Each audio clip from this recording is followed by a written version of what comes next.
Hola, vamos a hablar de 3 errores muy comunes que nos encontramos en las correcciones, en los textos que nos envían los autores. Vamos a hablar de algunos aspectos de puntuación, principalmente de la coma. Vamos a hablar del uso de las mayúsculas, de algunas características, y vamos a hablar también de cómo se puntúan de una manera muy básica los diálogos. Bueno, Pau, pero yo lo que quiero apuntar es que la coma nunca se usa para respirar, para hacer pausas, para hacer que el lector reflexione. La coma no va de eso. La coma tiene sus usos. Muy bien. Un uso muy extendido de la coma, que sí que es correcto, es para marcar qué es un inciso. Muchos os preguntaréis precisamente, ¿qué es un inciso?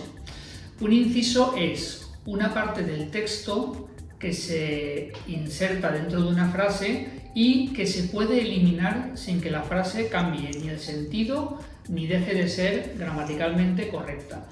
Por ejemplo, si yo digo la casa, coma, que es muy bonita, coma, está en la montaña. La parte que es muy bonita sería el inciso.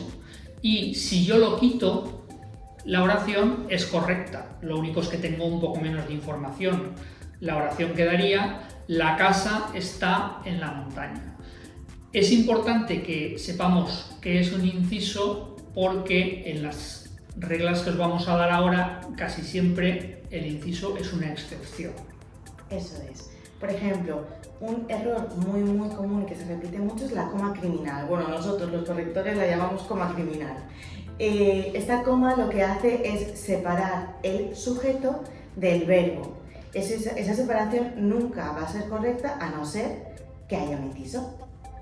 También hay veces que la coma criminal separa el verbo de un complemento directo y eso también es un error. Un par de ejemplos podrían ser: los guacamayos, coma, salieron volando. Esa coma no está bien puesta ahí, esa coma es una coma criminal. Otro sería: Juan miró, coma, avergonzado y se fue. Tampoco nos vale esa coma, es totalmente delictiva. Muy bien. Ahora yo voy a explicar un caso que en cierta medida sería lo contrario de la coma criminal.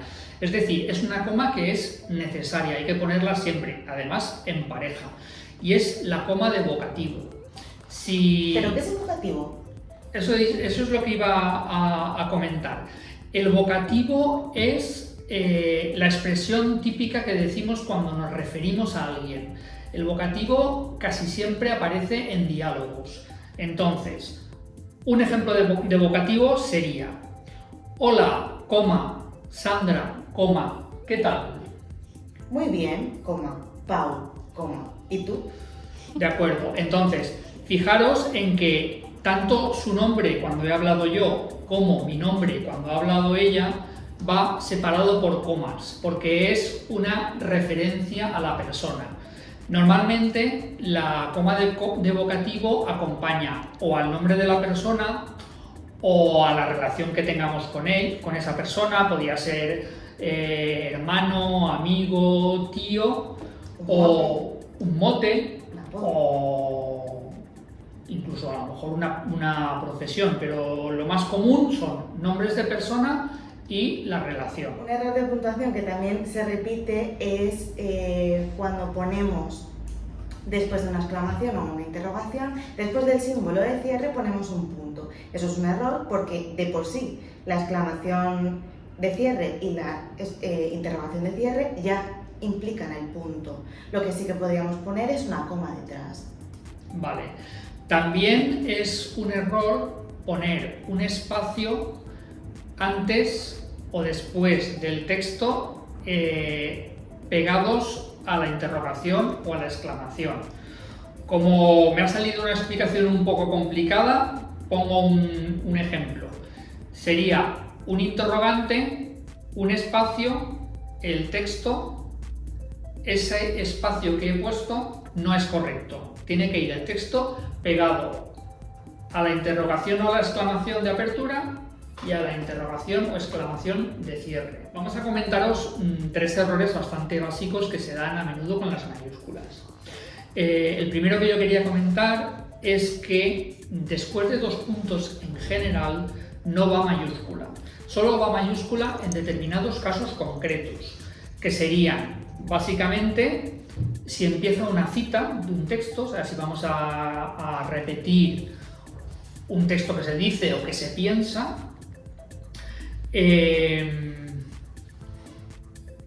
Nombre propio.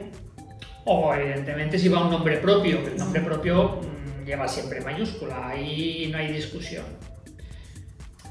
Luego, unas mayúsculas que son relativas serían detrás de puntos suspensivos. Si los puntos suspensivos están en mitad de una oración, de un diálogo, por ejemplo, y aportan ese carácter dubitativo al personaje, detrás, si la frase no ha terminado, va minúscula. Pero si es una frase que el personaje ha terminado, detrás iría mayúscula. ¿De acuerdo? Entonces, en ese aspecto podemos considerar que los puntos suspensivos, si los quitamos, lo que pusiéramos sería un punto sería, o una coma. Sería un punto, una coma, y por lo tanto continuaría en mayúscula o en minúscula. Eso es.